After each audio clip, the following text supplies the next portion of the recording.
La soirée des Grammy Awards de cette année a été riche en émotions et s'est terminée en apothéose avec l'apparition sur scène de Céline Dion venue remettre la récompense pour le meilleur album de l'année à Taylor Swift.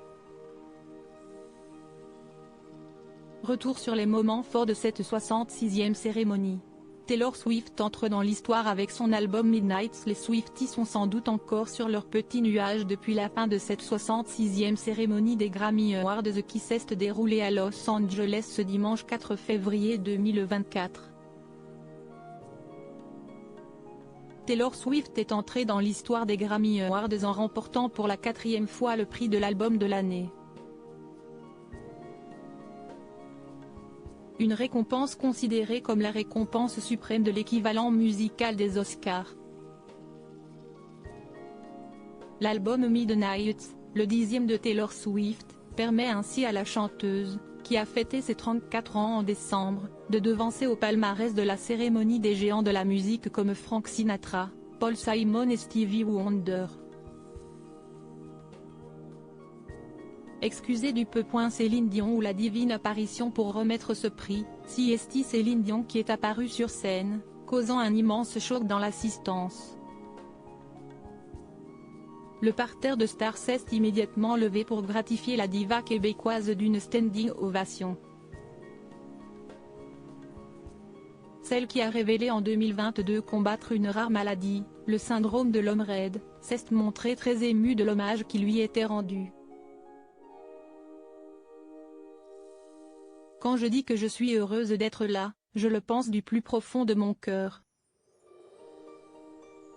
Ceux qui ont été suffisamment chanceux pour avoir été aux Grammys ne doivent pas considérer comme normal l'énorme amour et la joie que la musique apporte dans les vies des personnes du monde entier.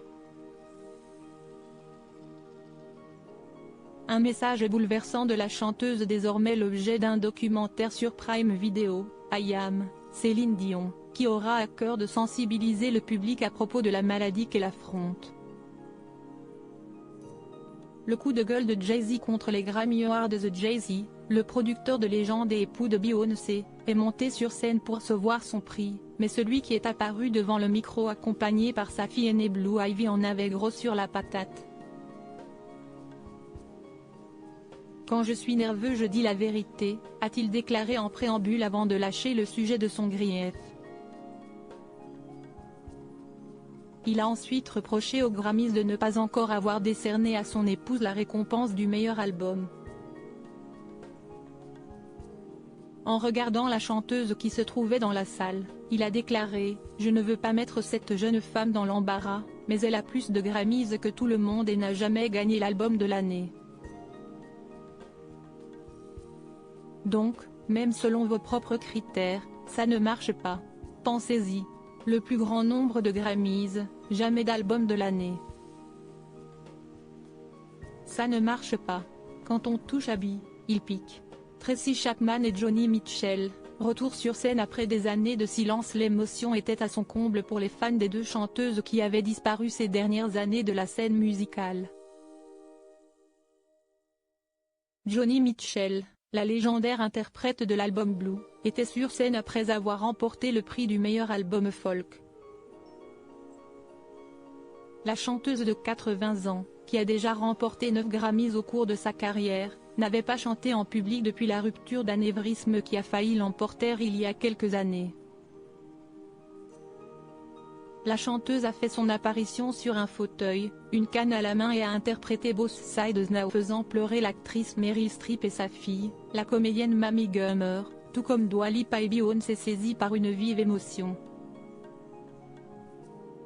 Une émotion identique lorsque Tracy Chapman, qui n'était pas apparue sur scène depuis 4 ans, s'est emparée du micro pour interpréter son tube Fast Car avec Luke Combs. La jeune star de la country nommée cette année pour son album Getting Old, contient en effet une reprise de la chanson culte de Tracy Chapman. S'il n'a pas remporté de prix, la séquence aura sans nul doute marqué les esprits.